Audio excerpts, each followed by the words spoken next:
Okay, so my plan was to talk about the second chapter in Tasting the Essence of Tantra. Last time I spoke about the first chapter.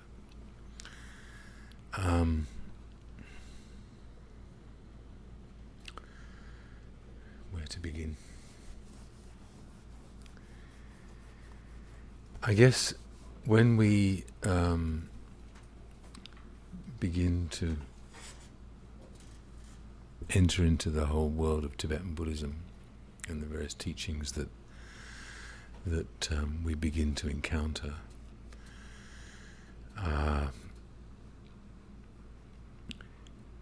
we're how to say, we receive so much, potentially so much material, so much information, and within that there can sometimes seem to be contradictions that don't always kind of make sense. So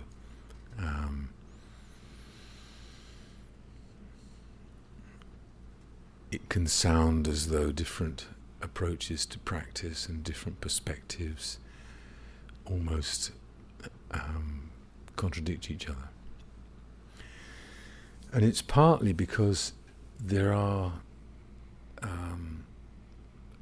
a number of different paths within one tradition.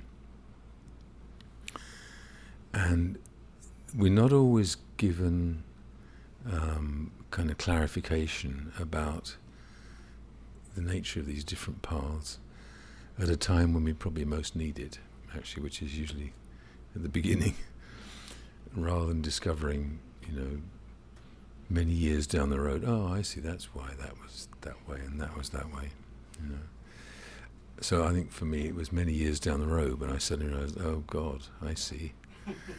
There are all these different perspectives, and I didn't get that to begin with. I was just confused. So I guess something that has become apparent to me personally over the years is that one could, in a sense, divide the Buddhist teachings into three different paths, three different approaches.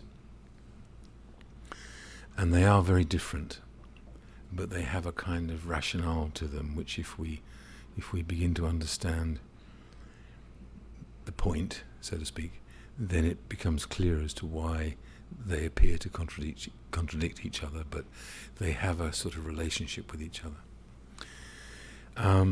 There's a little chart in chapter 2 which I include there, which I could draw for you, but no matter. Let me describe it. So maybe the first path that we need to begin to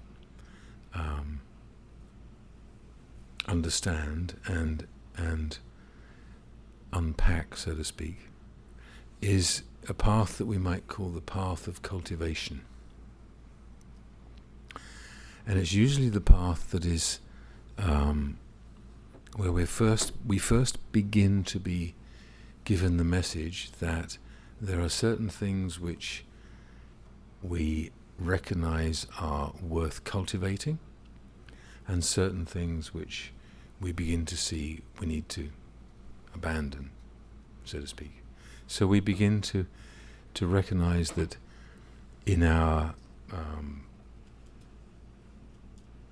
body, speech and mind processes, for example, there are certain things which are useful to, like habits or patterns that are useful to cultivate, and certain habits which are maybe unhelpful, not beneficial, that we would choose to abandon, stop doing. So we could say that we divide, within the path of cultivation, we divide the process of our path into what is wholesome and beneficial and what is unwholesome and to be overcome, abandoned, whatever language we choose to use. So we're really working with the territory of seeing that certain states of mind are considered to be wholesome and beneficial, and those states of mind are worth cultivating, and other states of mind are seen as being the basis of suffering and so on, and are usefully abandoned. We learn that actions of the body, certain physical actions of our physical body, are to be cultivated because they're wholesome, and certain behavior abandoned, overcome. Speech, we recognize that some speech is beneficial and wholesome, some speech is not valuable. So we could say that the path of cultivation is very much about the basis of ethics and morality. It's also a path which places karma on some level very central, because we learn that positive actions lead to positive karmic results, negative actions lead to suffering, if you like. So we learn what leads to happiness and what leads to suffering. There's a lot of recognition that certain things are good, beneficial, certain things are, if you like, bad, unwholesome, to be abandoned. And maybe to begin with in our life, and I certainly found this, there were lots of things that I felt I began to need to stop doing, that weren't particularly beneficial. And the message I learned was to really recognize that these things are not, they don't lead to happiness, they lead to suffering and confusion.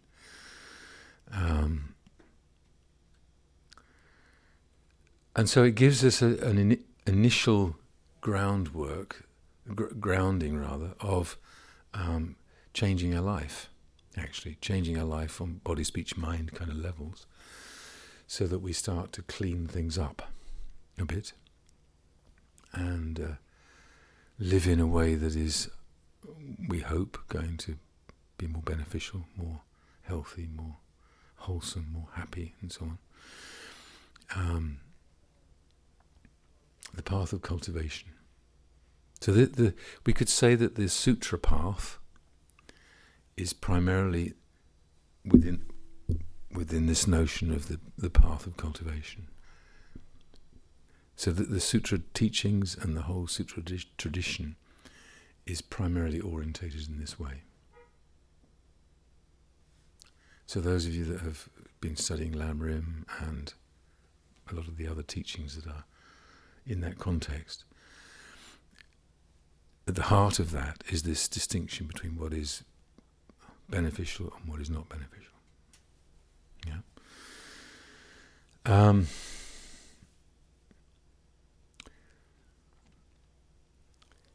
If only it was that simple.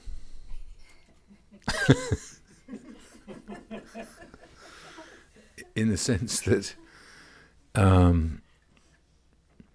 the way I, in my early years as a Buddhist, the way I received that path gave me a very strong sense of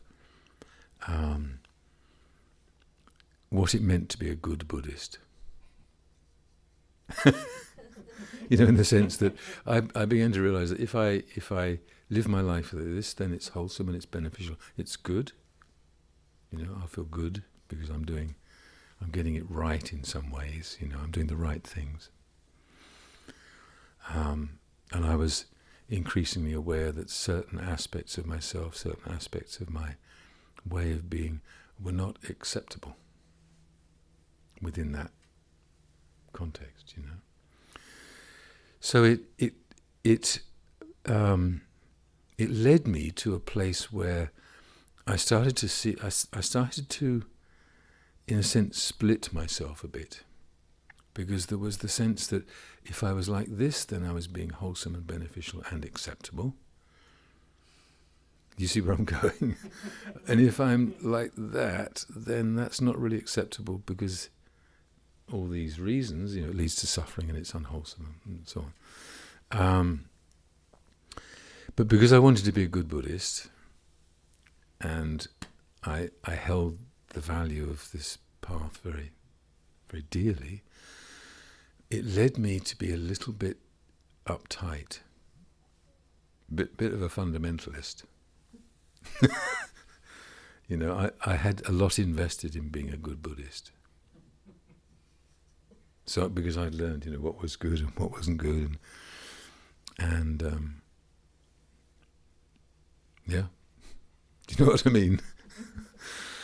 And that wasn't that. I'm saying that from the point that I did need to change my life. I really did need to recognize where there were things that I was caught up in that were not particularly wholesome, you know, that were really disturbing me on some level, and so it was helpful for me to give them up. I don't need to name them. You don't need to know my sordid life. You know, I was in my 20s, and I had lots of habits that were not always very healthy, like any, you know, adolescent or young man growing up. But then I had this sense of, yeah, I really want to clean this up. So I really want to stop all these unwholesome things. Now that may be fine on the level of behavior, so external behavior.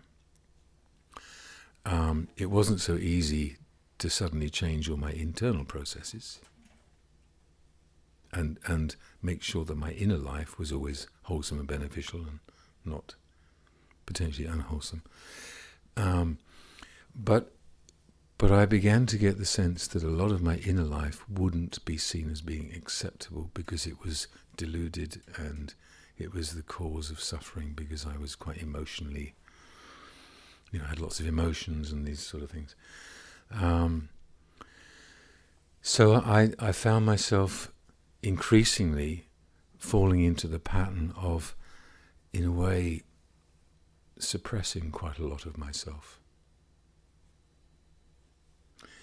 Now, if I put my Jungian hat on for a moment, the thing about the path of cultivation is that we are, in a sense, living a paradigm which is very dualistic. These things are okay, these things aren't okay. These things are acceptable, these things are not acceptable. These things are wholesome, these things are not wholesome. Now, there is a value to that because it gives us a very sound ethical basis to our life. We stop doing lots of things which we know will be harmful to ourselves, to others, and so on. When it comes to our inner life, that becomes a little bit more problematic because we may then start to put a certain amount of judgment around stuff that's going on that actually, you know, is not very wholesome, or it's emotionally, not acceptable on some way. So the way that affected me was that I began to feel as though a lot of my inner life, I needed to kind of suppress it a bit. And as I say, if I put my Jungian hat on, one of the things that I began to really see from my Jungian studies psychologically is that if we live with a paradigm that if we are like this, then we're acceptable and we're wholesome and we're good, and if we're like this somewhere or other, we're not acceptable because it's unwholesome and it's bad, then the tendency is for us to push what is unwholesome into what Jung called the shadow. We bury it, we hide it. The language that's often used in Buddhism is that, you know, delusion should be abandoned. So we often put alongside that emotions should be abandoned in some way. And certain internal processes need to be abandoned. And what I certainly did with that was to tend to suppress them. So we've got a bit of a paradox here with the path of cultivation. Because on the one hand, it gives us a basis for a more wholesome life, and there's no doubt that that's beneficial, isn't it? Because it's that wholesome life that definitely leads to a more, in terms of relationships, in terms of how we live our life, it cleans up our life. Absolutely. The danger is that there can be aspects of our nature which are then felt to be not acceptable, and so what do we do with them? So, for example, there's a very strong message in Buddhism that anger is not okay. You know, and there's quite a, certainly when I was growing up as a Buddhist, there was a lot of a sense that sexuality wasn't okay. You know, and I also had the feeling I've got a passionate nature. Yeah, I get quite passionate about things, and I really had the sense that my passionate nature wasn't particularly okay. You know, I had to really subdue it, otherwise, yeah. And I enjoyed music, and I played music, and I did things like that, and I began to think that all this was, really not very Buddhist. So that any sense of anger, and I would push it down. A lot of my emotions and my kind of passionate side, I felt wasn't very acceptable, and so I found myself increasingly becoming this kind of ever so quiet, a bit suppressed. Well, not a bit suppressed. I just found myself,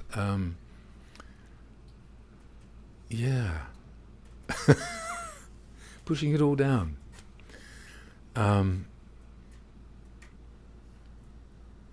And I lived in a community, and my sexuality also, I was very confused about that, because sexuality is a natural part of who I am, but somehow or other I didn't feel that was okay as a Buddhist to have that as part of my life.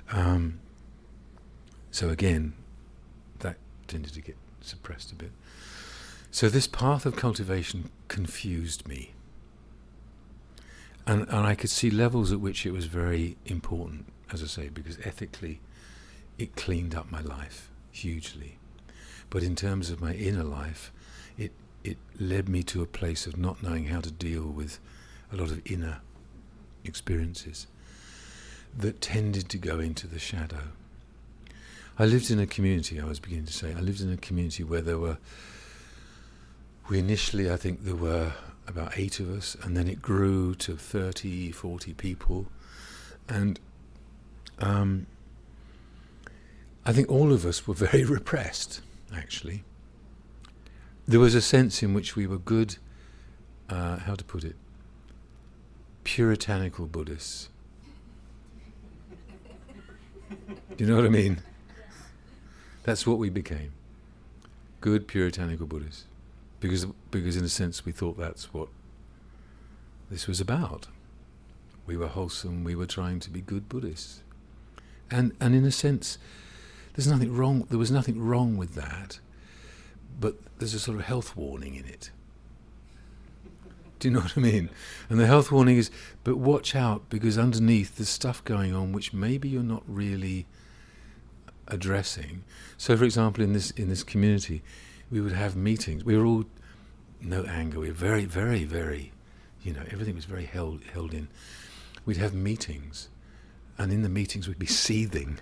There was all this stuff was there, and I could feel it in myself. I'd be so furious about all these things, but I'd have to hold it in, and I'd speak, and I could feel as I was speaking as though there was all this anger lodged in my system, but I was holding, so I was kind of choking myself as I was trying to speak, to be controlled, and to be a good Buddhist.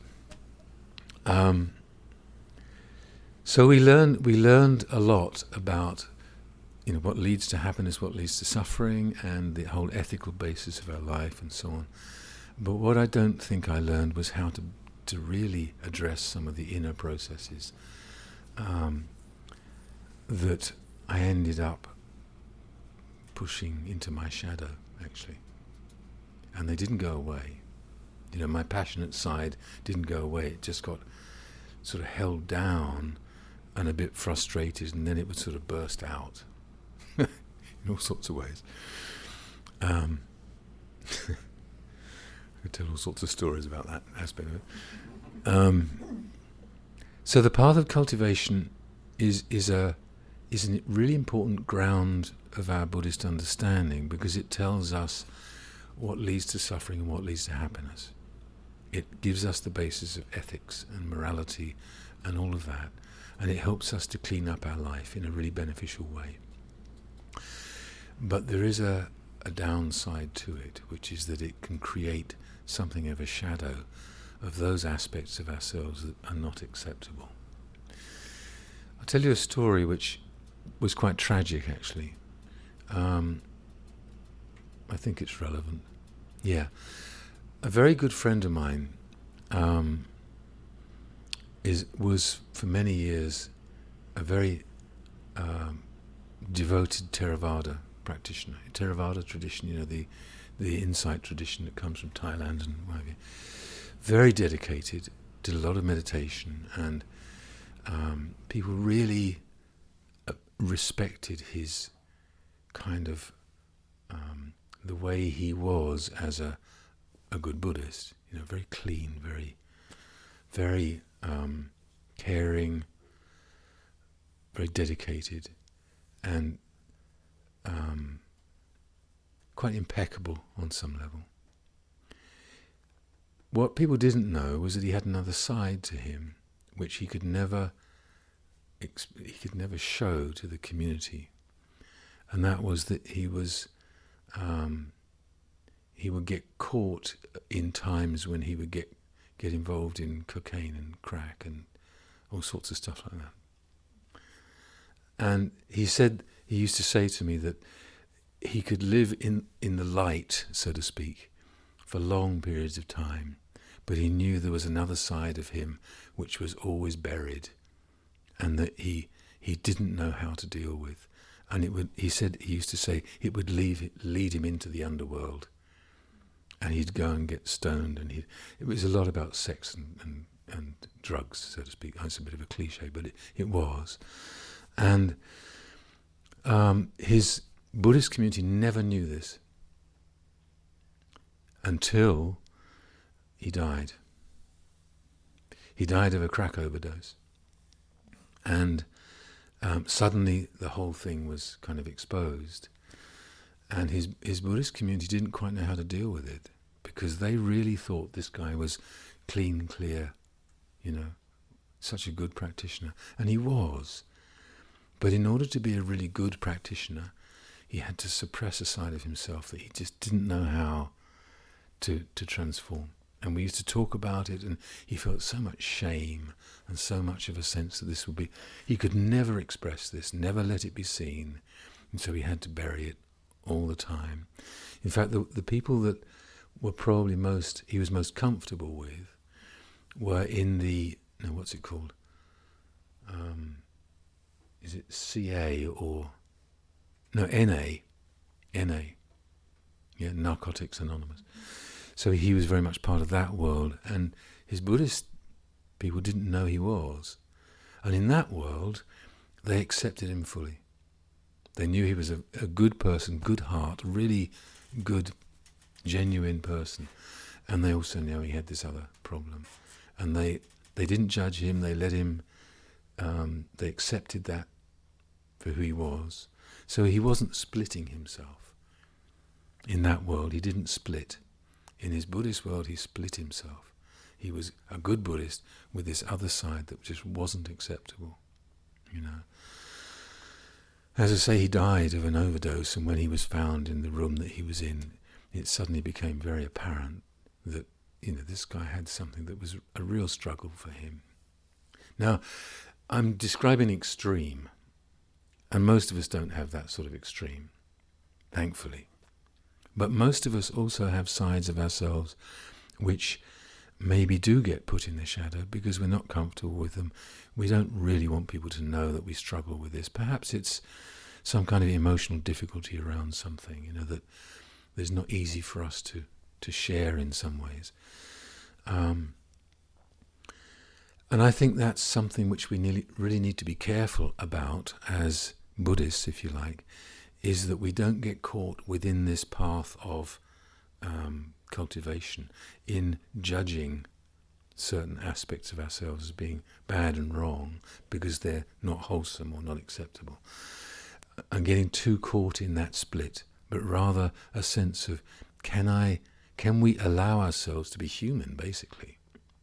To have our difficulties, to have our struggles and our bits that we're not a bit ashamed of or we're not comfortable with, but they are part of who we are. And so somehow or other, letting that be there rather than splitting it, So the path of, am I making sense in some ways? So there is huge value to this whole process of that path, and we need to have a sense of where it can lead us into the split, the duality of this is good and this is bad. So how do I deal with the bad bits? Another example. Sometimes I do a lot of mentoring, and occasionally people come to me and they say, I'm really caught on pornography. They would never tell their Buddhist friends that they get caught up in pornography because it's so unacceptable in some way. Or some people, they drink a lot, and they don't want people to know that they drink a lot.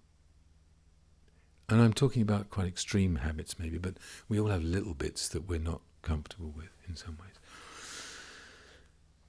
Yeah, so path of cultivation. The sutra path is profound and beneficial, valuable, and it has its potential shadowy side. So then we move towards the next path, which is the path of transformation. And the path of transformation brings us into a whole different way of looking at who we are. And one could say that it works on a principle that all that we are is to be transformed. All that we are, in a sense, is to be included in the process of transformation. The good bits, the bad bits, the bits we're not comfortable with, the bits that we're really feeling good about, everything that we are can be included in the path of transformation. So the shadowy bits, the bits that we wouldn't want people to know too much about because we might feel a bit ashamed about it, we put it all into that process of transformation. And again, if I put my Jungian hat on for a moment, we're talking about something that's a little bit like an alchemical vessel, alchemical process. Yeah. So Jung talked about the alchemical vessel as that container, that crucible, into which we would place ourselves, all that we are, to cook and transform. And that the process of that alchemical process takes us through certain stages and certain kind of experiences that gradually bring out the kind of impurity, so to speak. It brings out those things that are imperfect, impure, that need to be purified and transformed.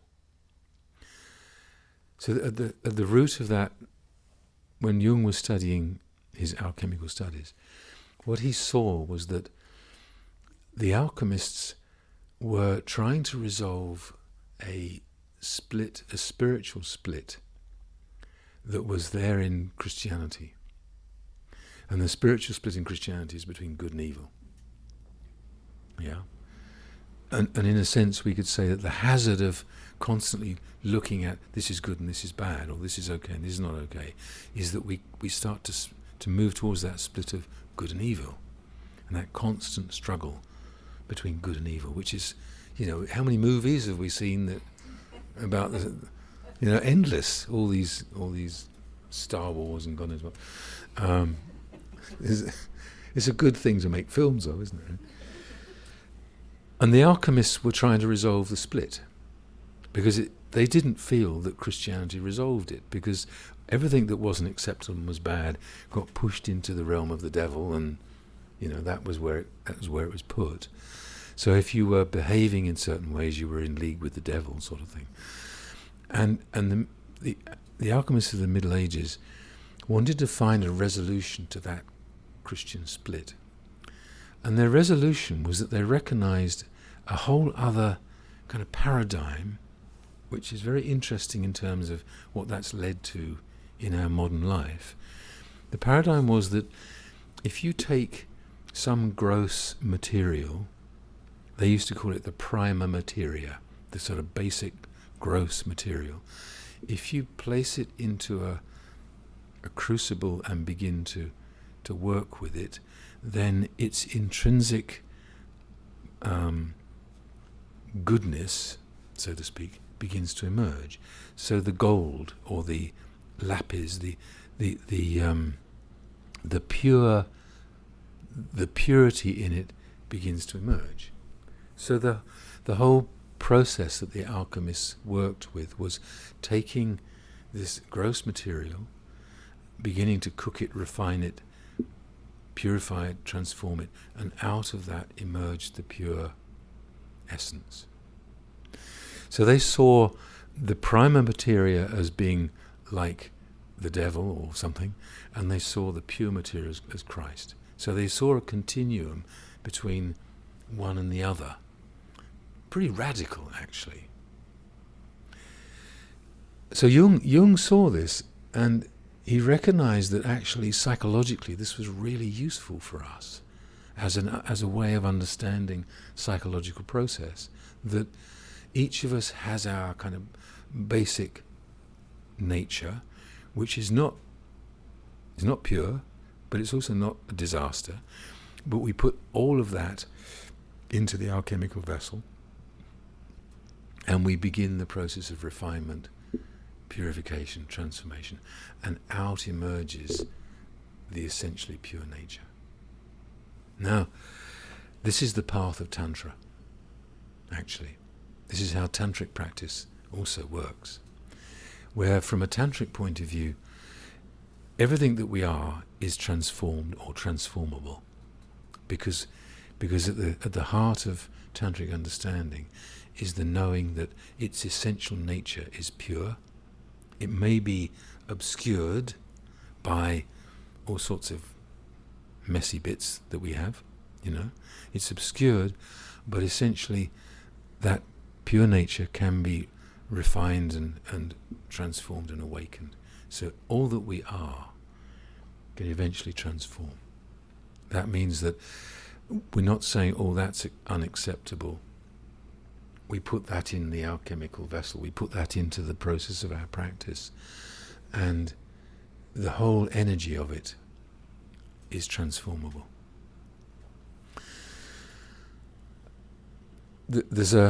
I could take that a little bit further. Why not, just for a moment? So from a Tantric point of view, we have body, speech, and mind, or to translate it into a different language, we have our body, our energy body, and our mind. And each of these three is in a relatively,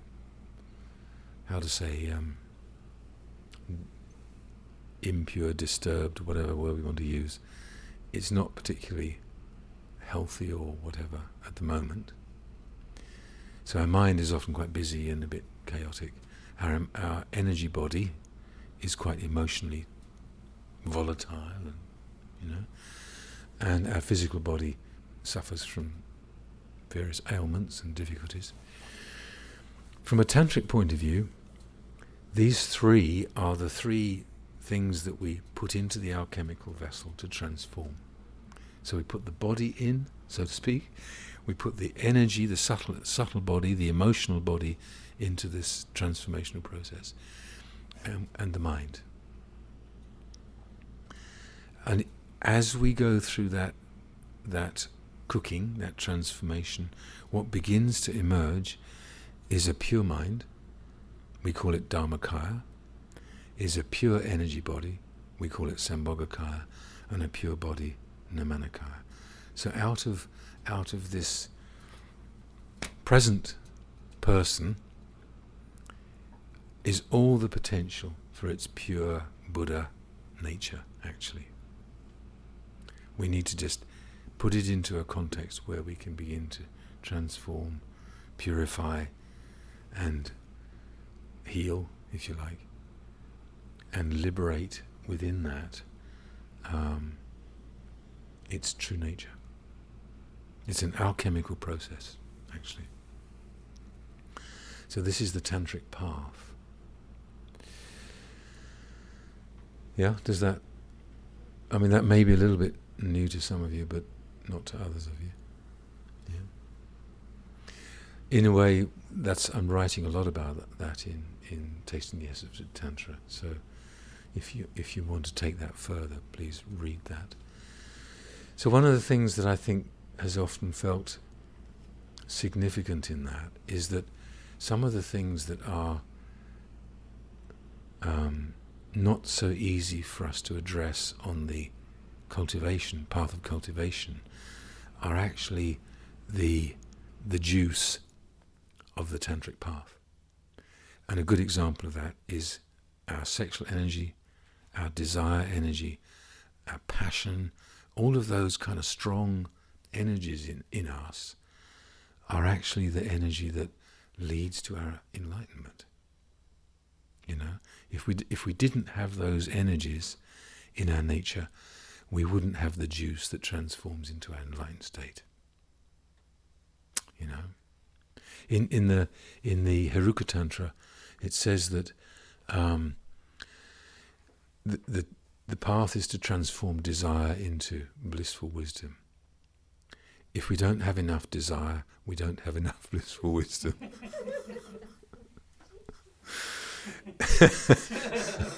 Yeah.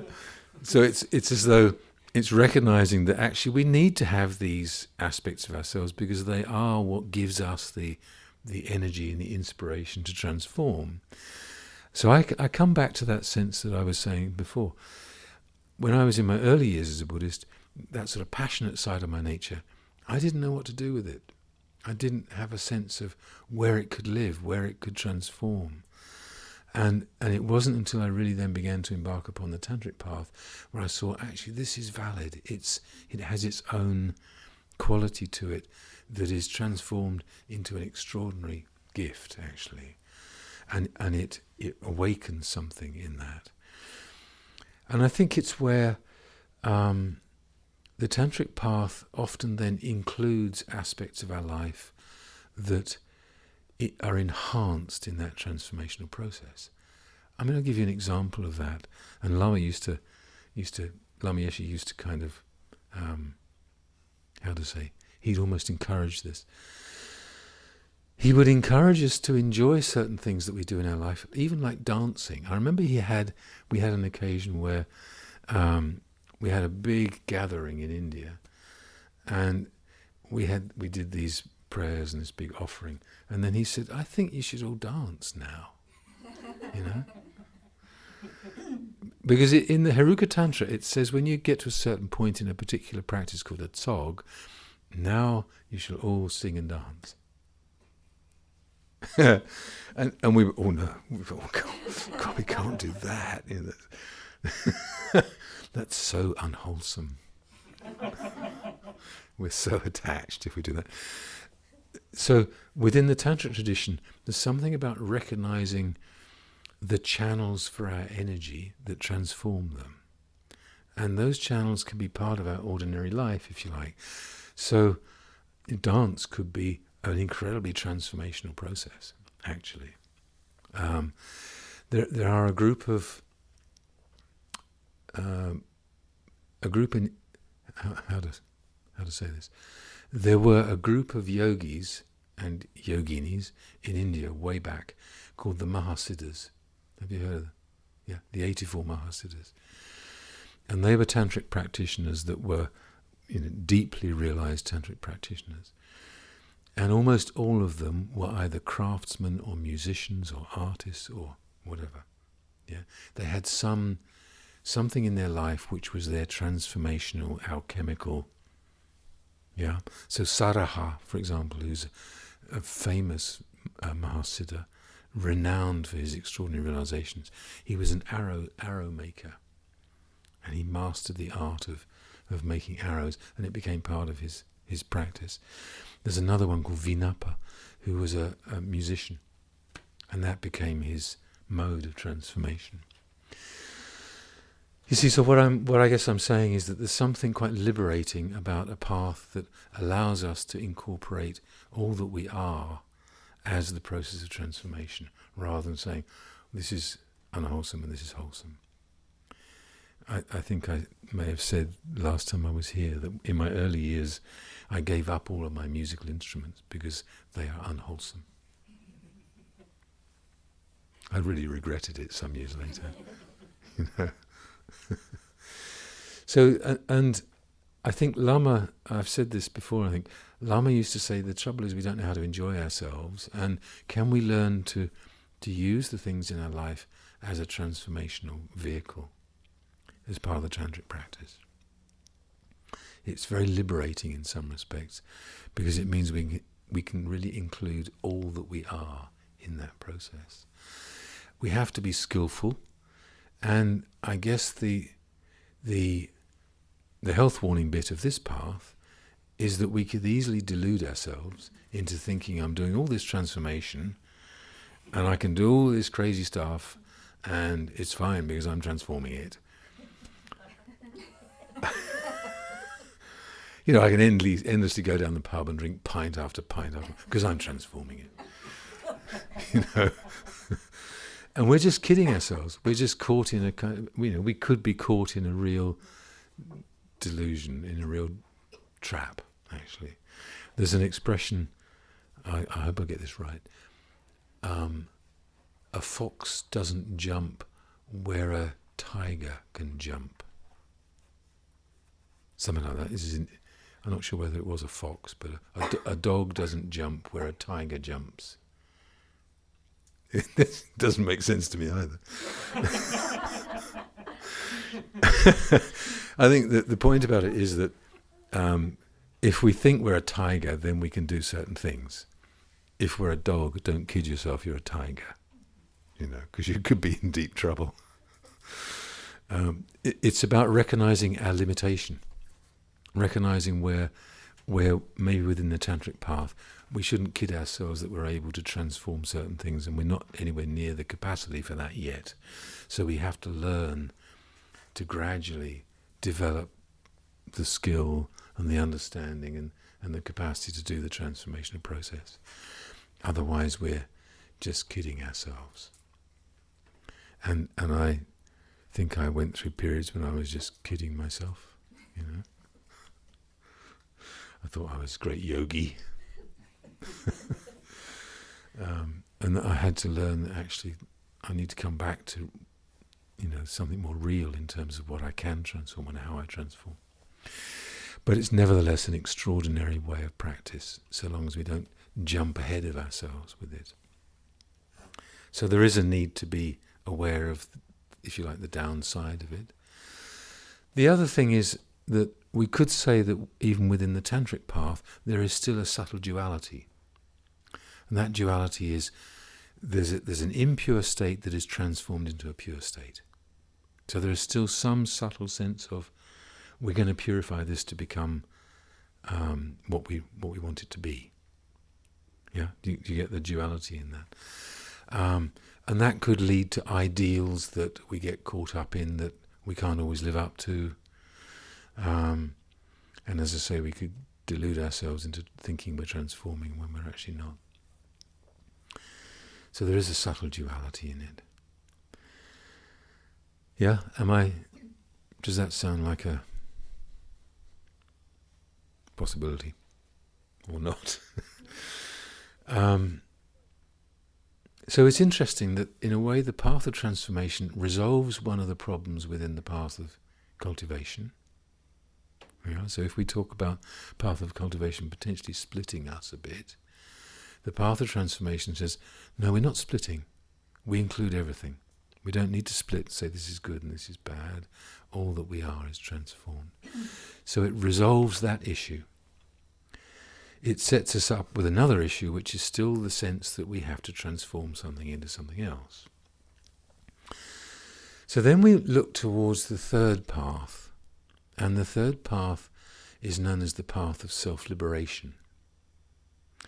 And the path of self-liberation, in a sense, requires a much more subtle insight into the nature of things.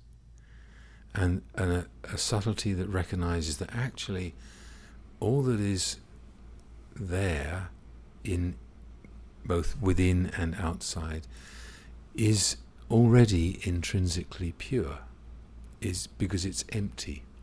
It has no intrinsic substantial nature. It's empty, and therefore we could say it's essentially pure, primordially pure. What that means is that within the path of self-liberation, we begin to relate to the inner processes and outer experiences with a kind of attitude that doesn't wish to turn them into something, doesn't need to transform them. All we need to do is to open to their true nature, and they become self-liberated. Am I making sense? Yeah. I'll give you an example of that on a relatively ordinary level, because I think there are ways which we can use this in our inner life right now, but there are also ways in which we can, again, it's a very subtle path. Maybe just to say, this is the path of Mahamudra and Dzogchen. Okay, so the paths of Mahamudra and Dzogchen are the paths of self-liberation. And it's a process of practice where we begin to open up a certain quality of awareness that recognizes that whatever's arising in our experience doesn't need to be interfered with. If we stay with it with a certain quality of awareness, it naturally begins to open, and we say self-liberate. It becomes its empty nature. So as I say, let me give you an example of that. It's actually something which we can do within our emotional life to some extent, even now, in that if I have quite strong feelings coming up, I may have a tendency to want to push them away or to turn them into something else, make myself feel better. So I'm not feeling very comfortable about something is really uncomfortable. And I may not like the feeling. So I may want to distract myself or to do something to it to make the feeling different in some way. The path of self-liberation says, don't get caught up in that. Instead, just come back to resting with a certain quality of awareness with it that doesn't interfere with it, doesn't get caught up in all sorts of stories and ideas about what it is and what it should be, and it came from this, and blah blah blah. We don't try and get into all of that stuff with it. Instead, we just sit with it with a quality of openness and allowing, giving it space to be as it is. And as we do that, the feeling begins to shift. It begins to change. And it starts to open itself. And actually, it can apparently go away. Yeah? What actually happens is it starts to, we say, self-liberate.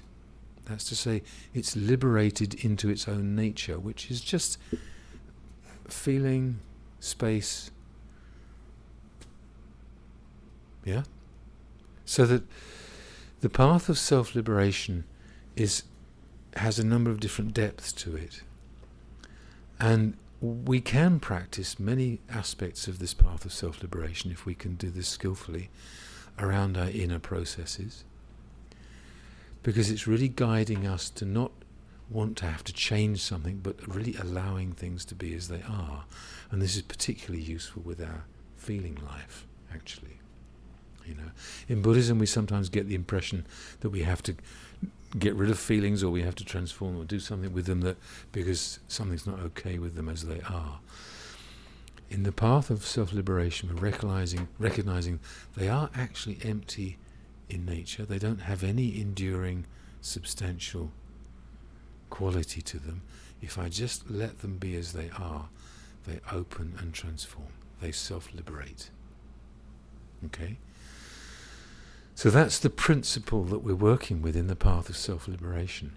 And the way that's approached in both the Mahamudra and the Tantric tradition is that we are introduced to a certain quality of awareness that is open, spacious. We say the clear, spacious nature of mind itself. The empty, spacious clarity of awareness itself. And once we've been introduced to that quality of awareness, then within that things arise and they pass. Things arise and move through. They become self-liberated. And we don't have to do anything particularly to become supposedly free of them. It's a little bit like the metaphor that's sometimes used is that spacious awareness is like the blue sky, yeah, and clouds arise in the blue sky, and if the conditions that create the clouds are not sustained, the clouds evaporate back into the sky, because that's their nature. And that's true for all of the different facets of our life. They are not other than the nature of emptiness and that spacious awareness.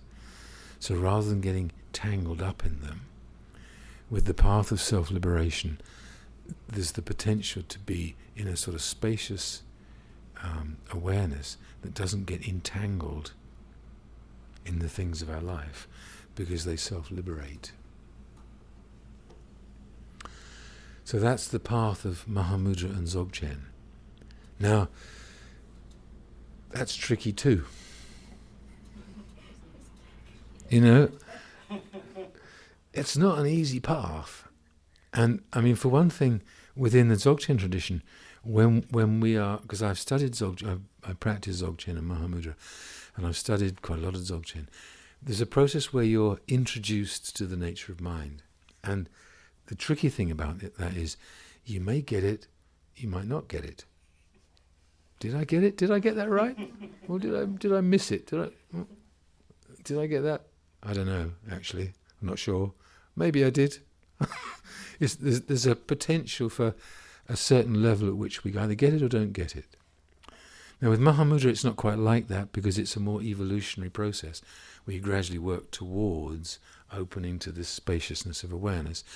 So for me the Mahamudra process feels much more aligned with how I am and what I need, because I need something that enables me to gradually open to that, and then I can tell when I am or not, sort of thing.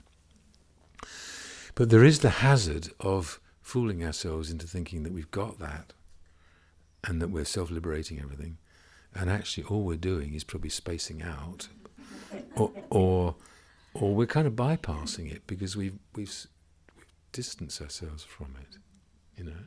So either we haven't got it and we're kidding ourselves that I'm self-liberating everything,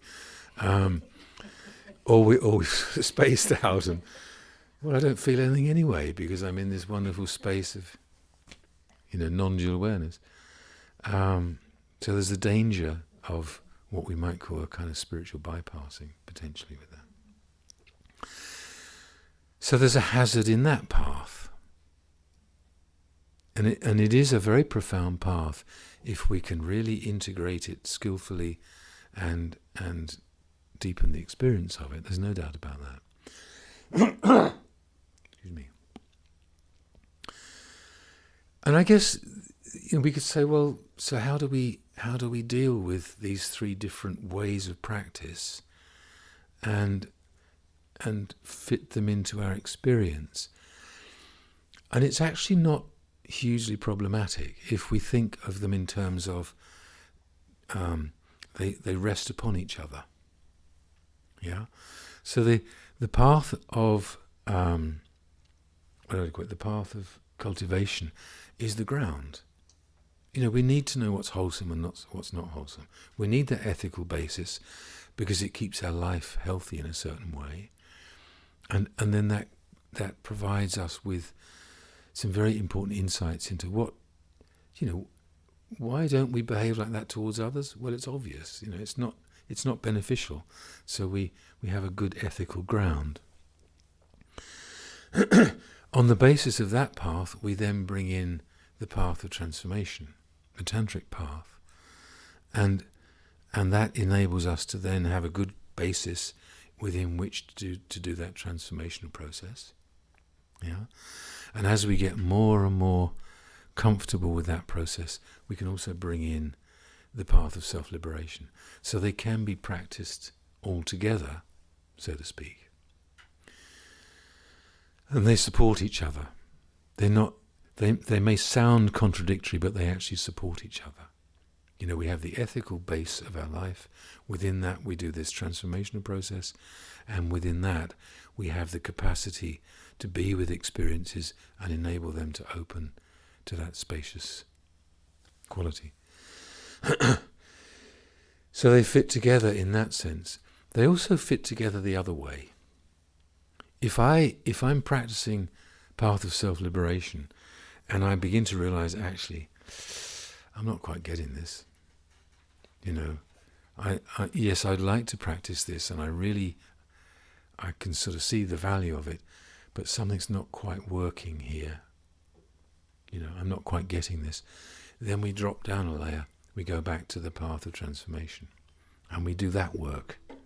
And that work often means a lot more purification, working with practices that help transform the mind in a certain way. Then maybe we can go back to the path of self-liberation again. Or we could see that, yeah, I'm doing this tantric path and transformation, but actually, again, something's not changing. I'm not resolving certain things.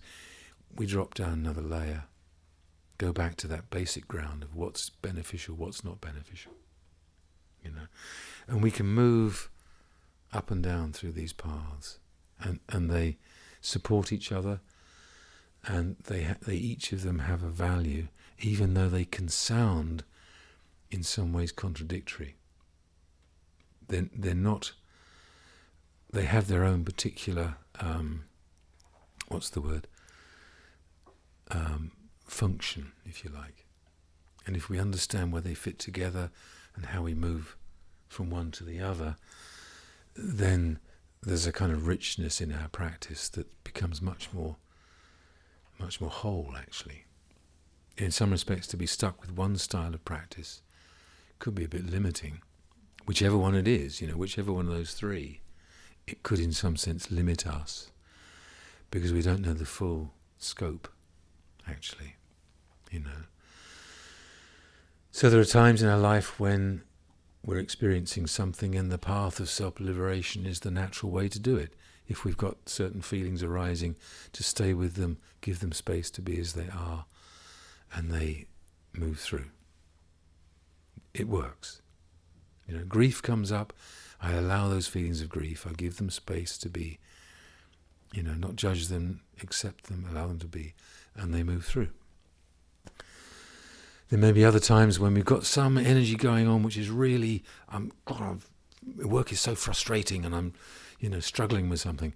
The path of transformation is go for a run, you know, get it through your system, transform it, give it something that will help to channel it and transform it. Yeah? And then there are other occasions when we're challenged with, so what's the appropriate way to be here? What's the skillful, ethical way of being with this situation? So we can move through these three in our life as skillful means, you know, and we can use all three of those even now in just quite subtle ways, or quite.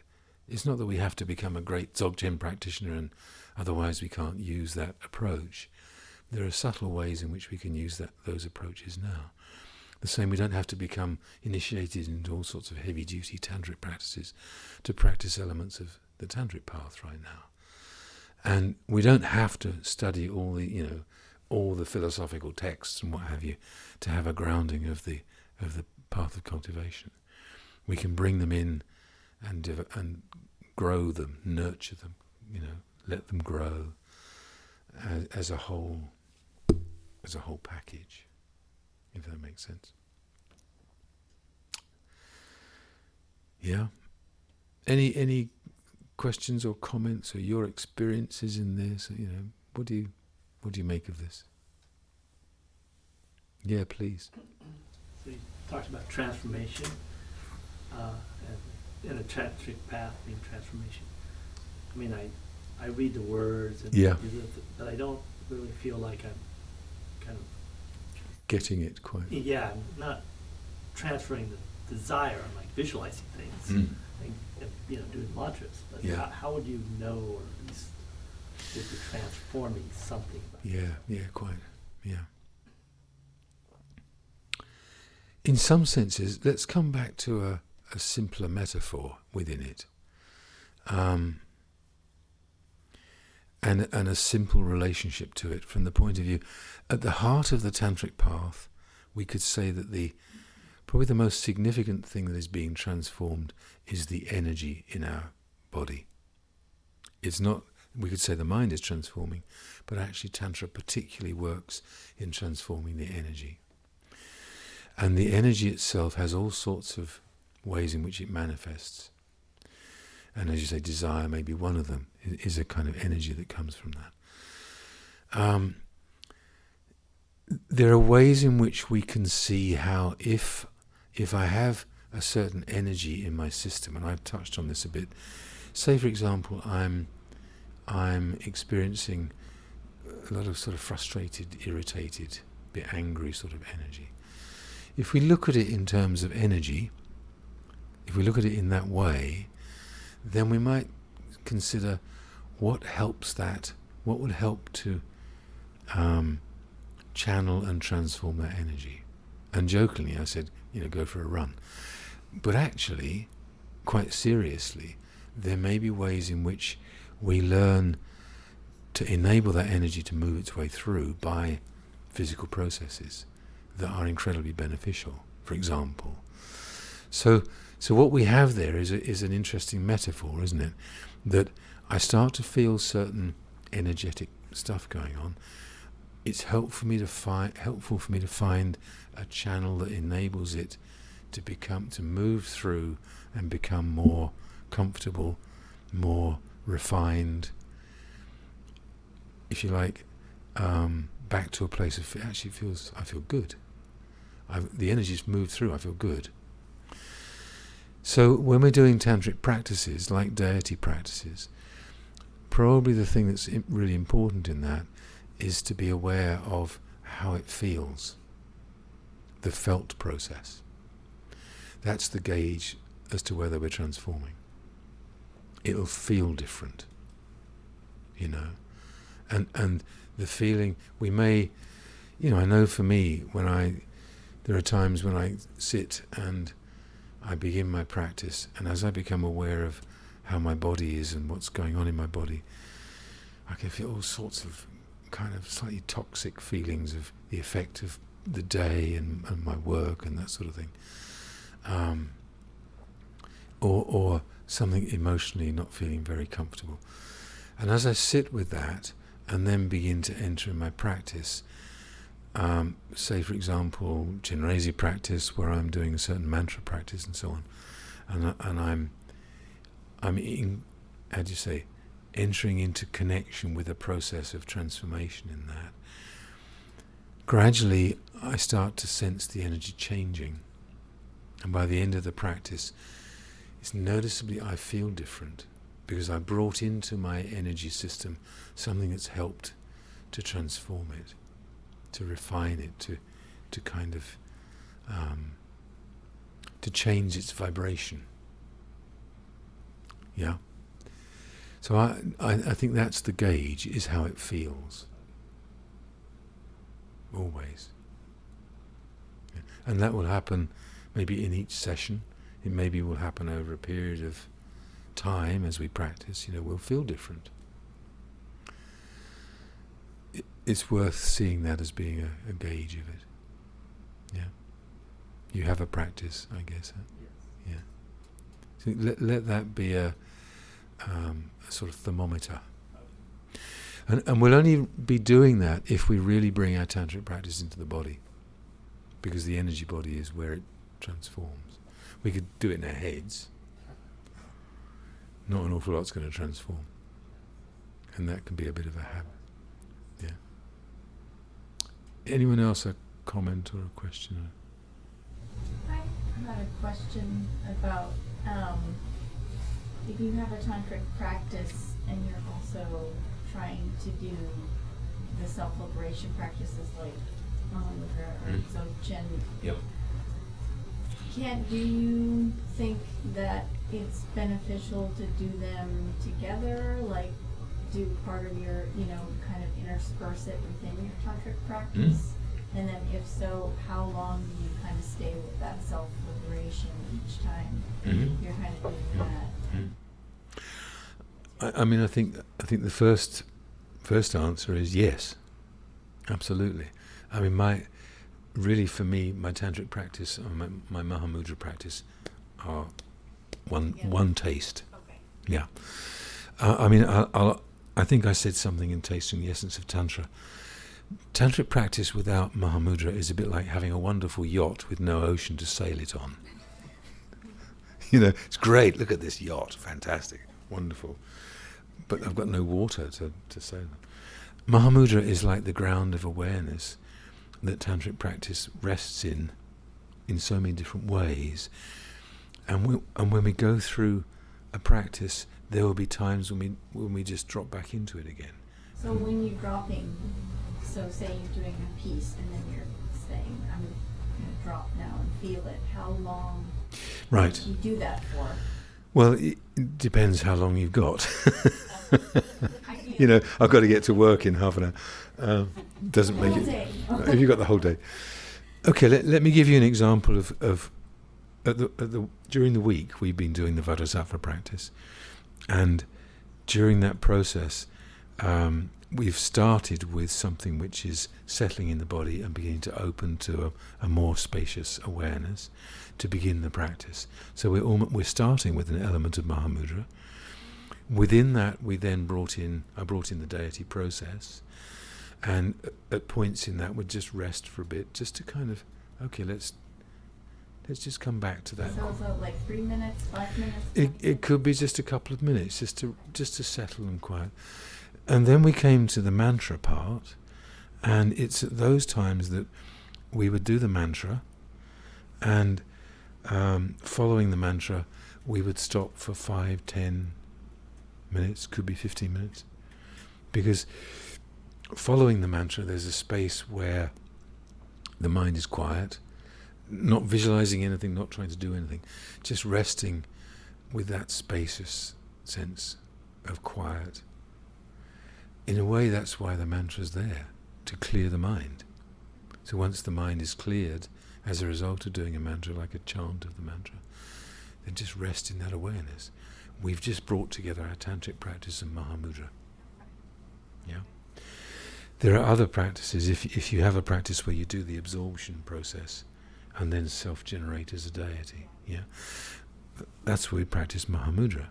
So we do, the light comes, body dissolves into the heart, whatever's in the heart dissolves into that spaciousness of emptiness, Dharmakaya, Mahamudra.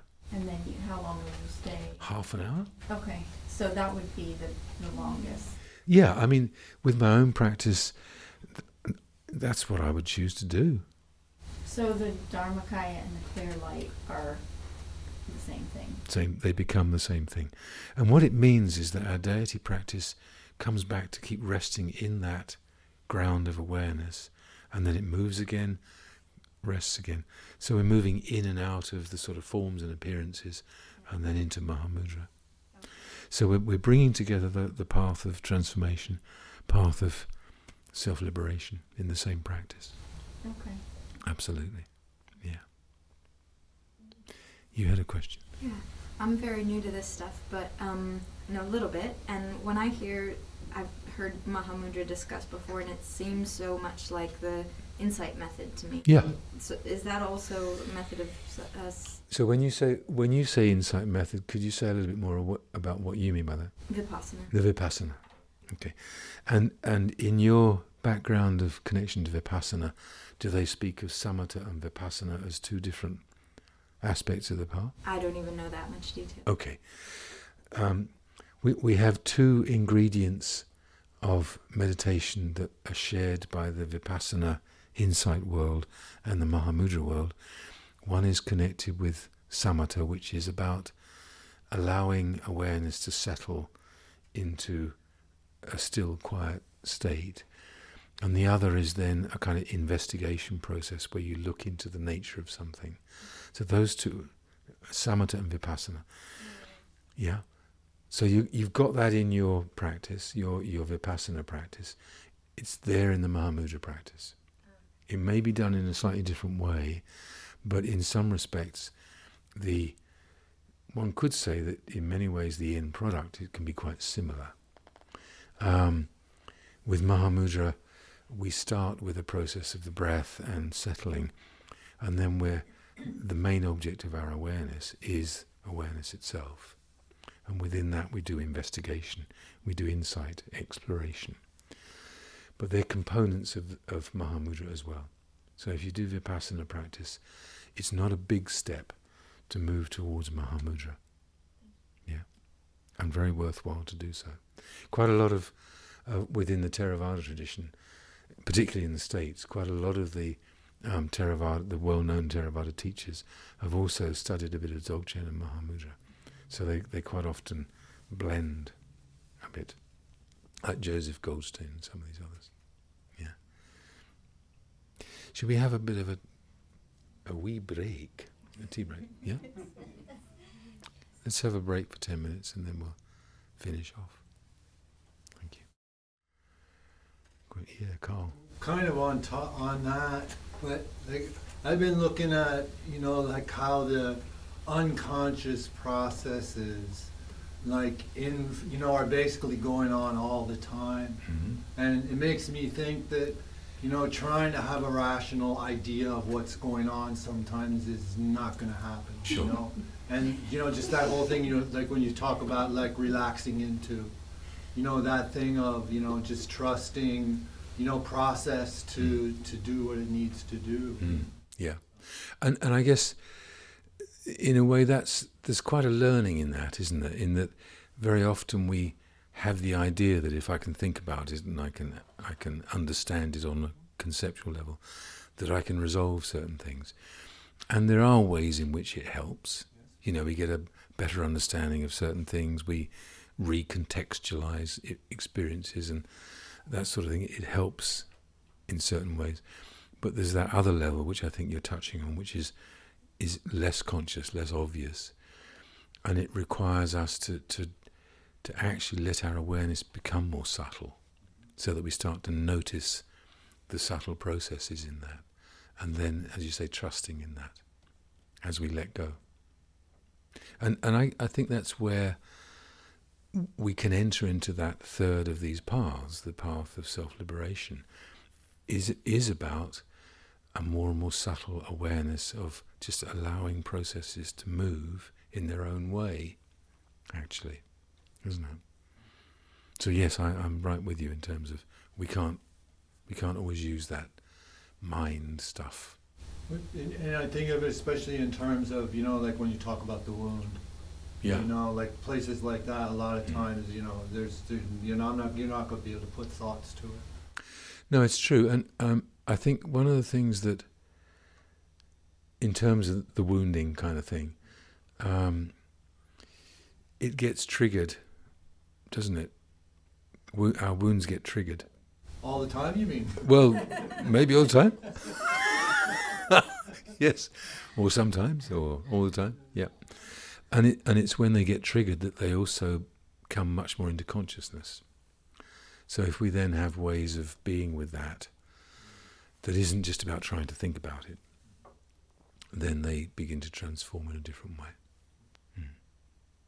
Yeah, absolutely. I'm looking at which clock shall I look at? Is there any other last question? And then we'll do a little bit of quiet meditation to dedicate.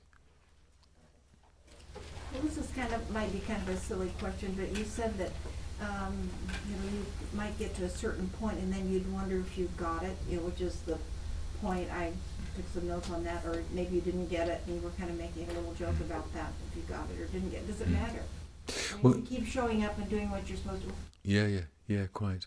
It's partly because within Buddhism, or within the Tibetan tradition, or within the Mahamudra and Dzogchen tradition, there are often very particular sort of places of insight that we're hoping to get. And of course the danger is that we get too caught up in trying to get it. That's my point. Yeah, absolutely. And that becomes a bit of a trap in itself. So it's certainly been true for my sense of it, that the more I'm trying to get it, the more that gets in the way. But the more I can relax and just allow, something begins to happen. Yeah. And certainly that's true with the practice of Mahamudra, from my sense of it. If I'm trying to get this state of mind, it doesn't work.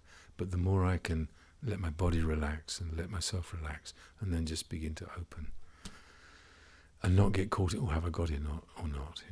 Just open and be in that space. Because otherwise the doubting could drive us a bit crazy, couldn't it?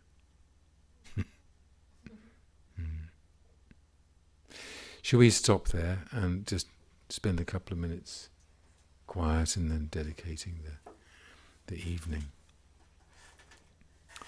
Okay.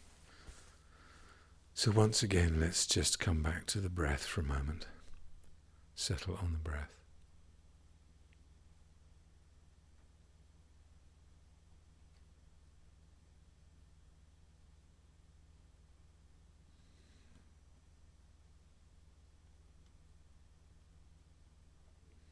And as you do that, once again allow yourself to drop into the body, to relax and settle.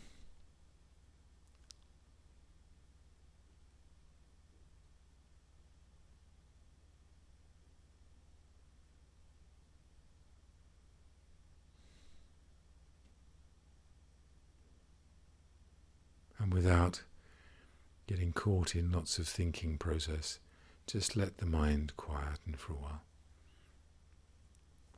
as you breathe.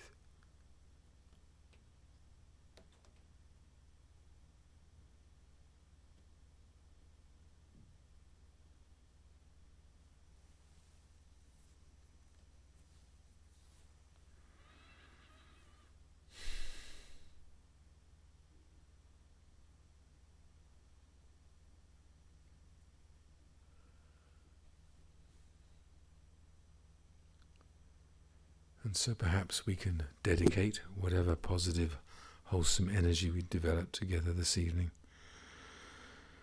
through our practice, so to speak, that it might enable us to awaken to our full Buddha potential, in order to be of lasting value to every living being without exception, to help them also awaken to their full potential. And may the Supreme Bodhicitta that has not yet grown begin to grow, and that which has begun to grow may it increase unceasingly for the welfare of sentient beings.